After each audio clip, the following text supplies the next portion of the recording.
Hi friends, ఈరోజు మనం depreciation గురించి తెలుసుకుందాం. ఫస్ట్ ఆఫ్ ఆల్ డిప్రిసియేషన్లో టూ మెథడ్స్ ఉంటాయి. First one straight line method and diminishing balance method. దీంట్లో టూ మెథడ్స్లో ఫస్ట్ మనం diminishing balance method already complete చేసుకున్నాం. ఇప్పుడు స్ట్రేట్ లైన్ మెథడ్ చూద్దాం. ఈ స్ట్రేట్ లైన్ మెథడ్లో ఇది చాలా ఈజీ మెథడ్. అయితే దీంట్లో ఫస్ట్ ఆఫ్ ఆల్ మనం క్వశ్చన్ చదువుదాం. రైట్ గైస్, క్వశ్చన్ చదవకముందే స్ట్రేట్ లైన్ మెథడ్ అంటే ఏంటి మనం చూద్దాం. అసలు డిప్రిసియేషన్ అంటే ఏంటి? ఫస్ట్ ఆఫ్ ఆల్ ఈజీగా చెప్పుకోవాలంటే డిప్రిసియేషన్ అంటే మనం యూజ్ చేసిన వాల్యూని డిప్రిసియేషన్ అంటాం. Okay, and straight line method or straight line మెథడ్ని ఫిక్స్డ్ ఇన్స్టాల్మెంట్ మెథడ్ అంటాం. Okay, fixed installment method or original cost method అని కూడా అంటాం. Okay guys, fixed installment method or original cost method అని కూడా మనం అంటాం దీన్ని. ఓకే, పేర్లోనే ఫిక్స్డ్ అని ఉంది అంటే ఫస్ట్ ఆఫ్ ఆల్ దీన్ని ఎలా చేస్తాం అంటే దీనికంటూ ఫార్ములా ఉంది. డిప్రిసియేషన్ ఫార్ములా ఏంటి అంటే ఫస్ట్ ఆఫ్ ఆల్ దీని వాల్యూ ఎంత, దీని వాల్యూ కనుక్కోవాలి. తర్వాత స్క్రాప్ వాల్యూ ఎంతో తీయాలి అండ్ డివైడ్ బై ఎన్ని ఇయర్స్ చూస్తే తెలిసిపోద్ది. ఫస్ట్ ఆఫ్ ఆల్ మనం క్వశ్చన్ చూద్దాం. A firm purchases a plan for a sum of 10,000 on 1st January of 1990. ఎంత? 10,000. Okay guys, installation charges are 2,000. Installation charges. Okay, then plant is estimated to have a scrap value of 1,000 rupees. Scrap value of 1,000 rupees at the end of its useful life of 5 years. You are required to prepare a plant account for 5 years charging depreciation according to straight line method. Okay guys, ఇక్కడ మనం first of all straight line method చేసేటప్పుడు కాదు, దీంట్లో అయినా సరే గుర్తుపెట్టుకోవాల్సింది ఏంటంటే depreciation చేసేటప్పుడు అమౌంట్ ఎంత, right, amount and first of all particular date and year అనేది చాలా ఇంపార్టెంట్. అండ్ 1st January అయితే ఇయర్ ఎండింగ్ అనేది మనం గుర్తుపెట్టుకోవాల్సింది ఏంటంటే year first of all 1st January నుండి 31st December ఉంటుంది, ఆర్ ఒక్కొక్కసారి 1st April నుండి 31st March వరకు ఉంటుంది. ఓకే గైస్, ఈ టూ అనేది గుర్తుపెట్టుకోండి. ఇక్కడ 1st January ఉంది కాబట్టి మనం ఆల్రెడీ 1st January నుంచి తీసుకుంటాం ఫైనాన్షియల్ ఇయర్ అనేది. నెక్స్ట్ డిప్రిసియేషన్ ఫార్ములా ఏం చెప్పుకున్నాము? ఫస్ట్ ఆఫ్ ఆల్ దీని value. Okay, value of goods minus scrap value. ఎందుకంటే ఫస్ట్ ఆఫ్ ఆల్ చూడండి, ఒక మిషన్ 10,000 కొన్నాం అనుకోండి, దాని వాల్యూ అనేది తగ్గించాలి. ఓకే గైస్, అయితే అమ్మినప్పుడు ఎంత వస్తుంది అనేది scrap value. Okay, divide by number of years, estimated years ఎంత? 5 years. Estimated years. ఫార్ములాస్ మనం ఏమైనా రాసుకోవచ్చు, కానీ మన కంటెంట్ అనేది ఇంపార్టెంట్. ఓకే గైస్, అయితే ఫస్ట్ ఆఫ్ ఆల్ దీని డిప్రిసియేషన్ ఎంతో చూద్దాం. వాల్యూ ఆఫ్ గుడ్ ఎంత? 10,000. కానీ మనం ఇక్కడ గుర్తుపెట్టుకోవాల్సింది ఏంటంటే ఓన్లీ 10,000 కాదు, ఇక్కడ ఇన్స్టాలేషన్ ఛార్జెస్ కూడా మనం దీనికే వేసుకుంటాం, ప్లస్ 2,000. ఒకవేళ ట్రాన్స్పోర్టేషన్ ఛార్జెస్ ఉన్నా సరే దాన్ని దీంట్లోనే కలుపుతాం. మైనస్ స్క్రాప్ వాల్యూ ఎంత? And 1,000 rupees. 1,000 divided by number of years is 5. Okay, 10,000 plus 2,000, 12,000 minus 1,000 divided by 5 is equal to 2,000 divided by 5 is equal to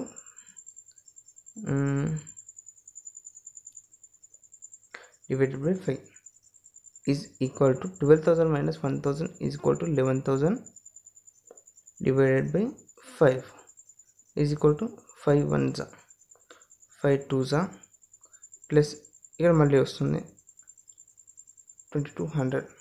right guys, depreciation is equal to 2,200 and ఇది depreciation per year. ఇక్కడ fixed అనేది ఉంటుంది, ప్రతి ఇయర్లో fixed అనేది ఉంటుంది, compulsory 2,200 మాత్రమే ఉంటుంది. మన డిమినిషింగ్ మెథడ్లో మాత్రం తక్కువతో ఉంటుంది, మా దగ్గర స్టేబుల్గా ఉంటుంది. ఫస్ట్ ఆఫ్ ఆల్ దీని గురించి చూద్దాం ఇంకోసారి. ప్రిఫార్మా చూసినట్టయితే first A account, plant account, right, plant account. అయితే మనం ప్లాంట్ అకౌంట్ అని రాసుకున్నాం. ఇక్కడ ప్లాంట్ ఉంది కాబట్టి ప్లాంట్ రాసుకున్నాం. ఒకవేళ మెషినరీ ఉంటే machinery account, and A account ఉంటే ఆ అకౌంట్ మనం రాసుకుంటాం. Okay guys.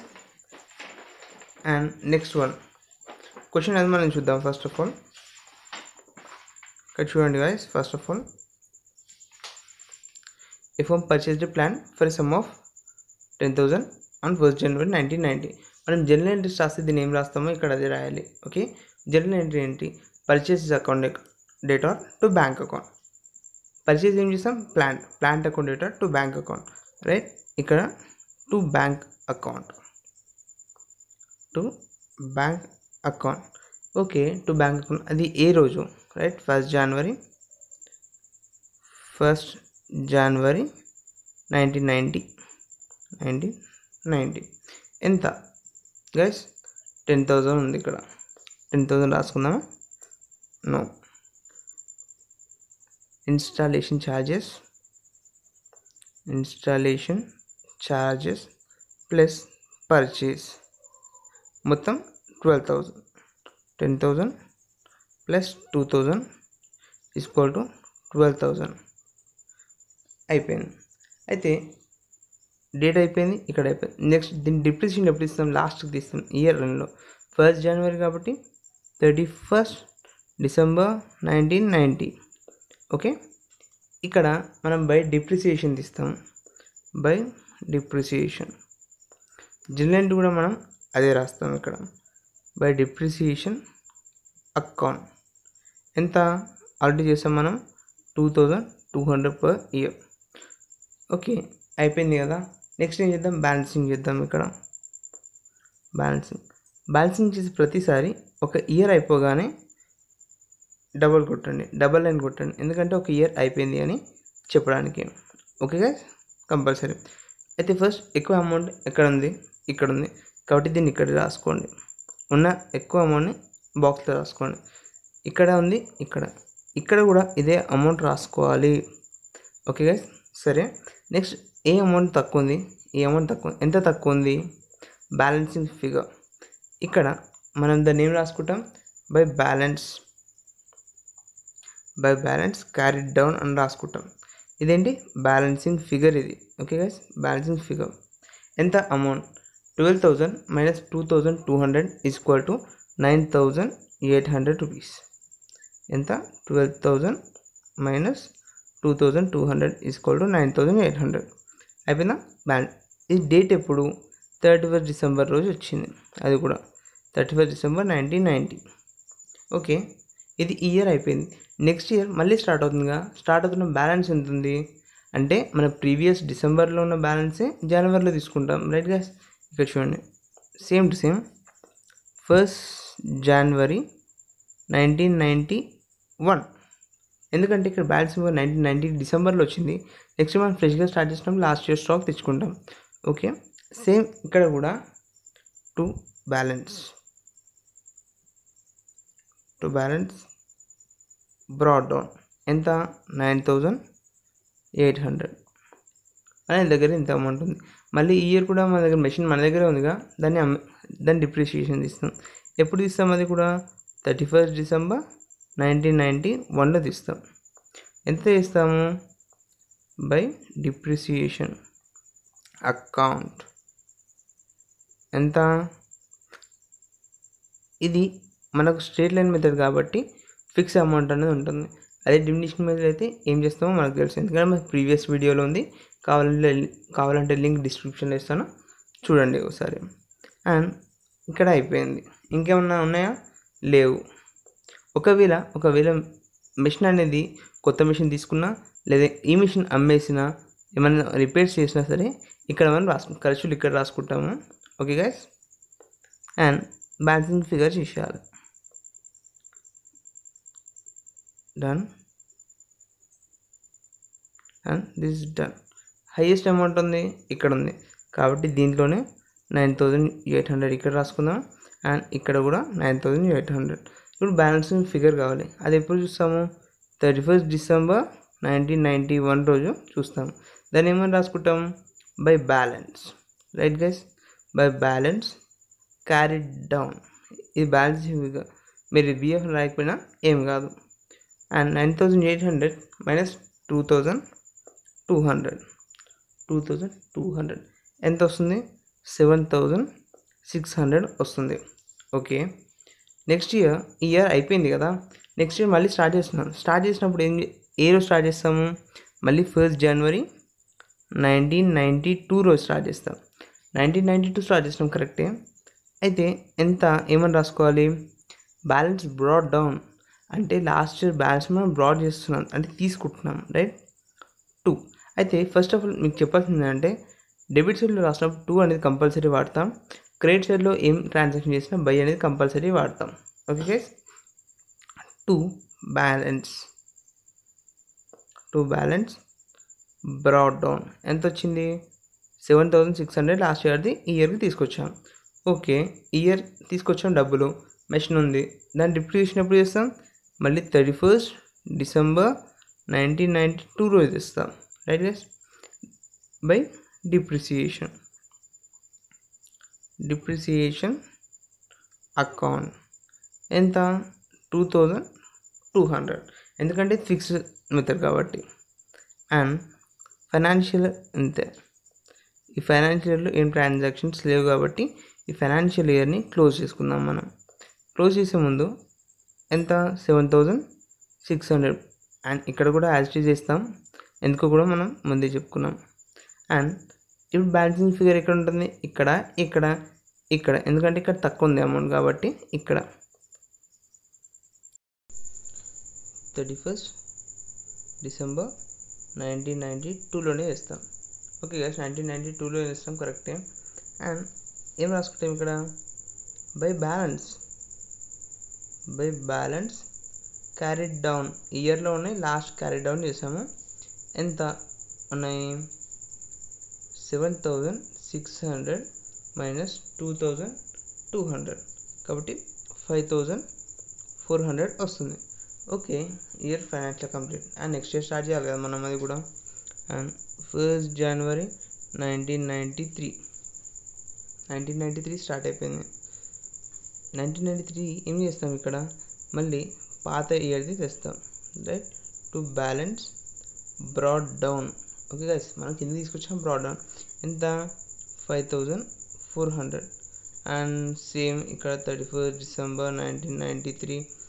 And by depreciation ఎన్ని ఇయర్స్ ఉన్నా సరే ఇది సేమ్ ఉంటుంది, ఎందుకంటే ఈ అకౌంట్లో మనకు మెషిన్స్ లేవు. అండ్ నెక్స్ట్ చేసేటప్పుడు మెషిన్స్ అండ్ ఇంకా హార్డ్ సమ్స్ చేద్దాం మనం. ఓకే గైస్, డిప్రిసియేషన్ ఎంత? 2200. యాజ్ ఇట్ ఈజ్ డేట్ ఇక్కడ ఉంటుంది. అండ్ ఫస్ట్ మనం దీన్ని కంప్లీట్ చేసుకుందాము. ఇయర్ కంప్లీట్ కాబట్టి 2 lines,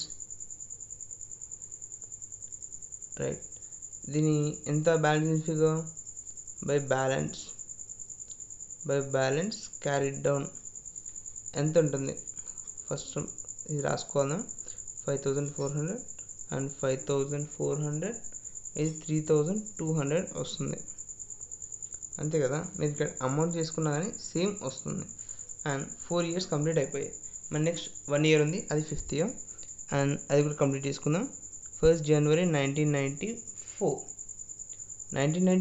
ఏముంది? 1st January 1994 రోజు అంటే same to balance broad down ఎంత తీసుకొచ్చినాం మనం? 3200 తీసుకొచ్చేసినాం, రైట్ గైస్, అయిపోయింది. అండ్ డిసెంబర్ ఎంత? 31st December. ఇయర్ ఏం రాసుకుంటాం?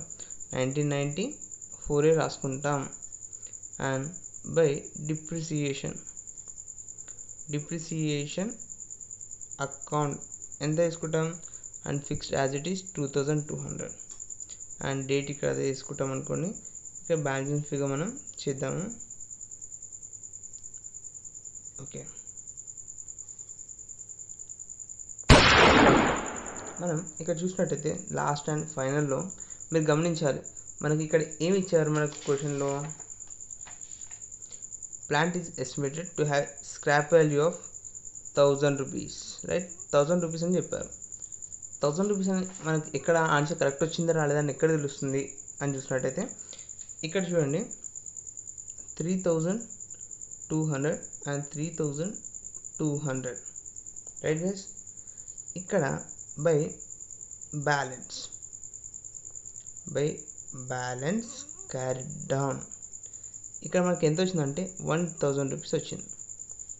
1000, ఈ 1000 అనేది స్క్రాప్ వాల్యూ, మనకు ఆల్రెడీ ఆన్సర్లో వచ్చింది, రైట్ గైస్. ఇక్కడ మీరు ఇక్కడ రాసుకోండి, లేకపోతే లేదు, ఎందుకంటే మనం నెక్స్ట్ ఏది చేయట్లేదు కాబట్టి అవసరం లేదు. ఇంతకు ఆన్సర్ క్లోజ్ అయింది. కరెక్ట్ ఆన్సర్ అనేది మీకు వచ్చిందో రాలేదా అనేది తెలిసేది అనేది ఇక్కడ మాత్రమే, జస్ట్ ఇక్కడ మాత్రమే మీకు తెలుస్తుంది. క్వశ్చన్లో వచ్చిన ఆన్సర్ వస్తేనే మీకు ఆన్సర్ కరెక్ట్గా వచ్చినట్టు, లేకపోతే అండ్ లేదు. నెక్స్ట్ మీకు ఇంకా వీడియోస్ కావాలంటే ఇది ఛానల్ చూడండి. అండ్ డెఫినిషన్ మెథడ్ అయిపోయింది, అది డిస్క్రిప్షన్లో లింక్ ఇస్తాను. Please like the video and subscribe the channel. Thank you.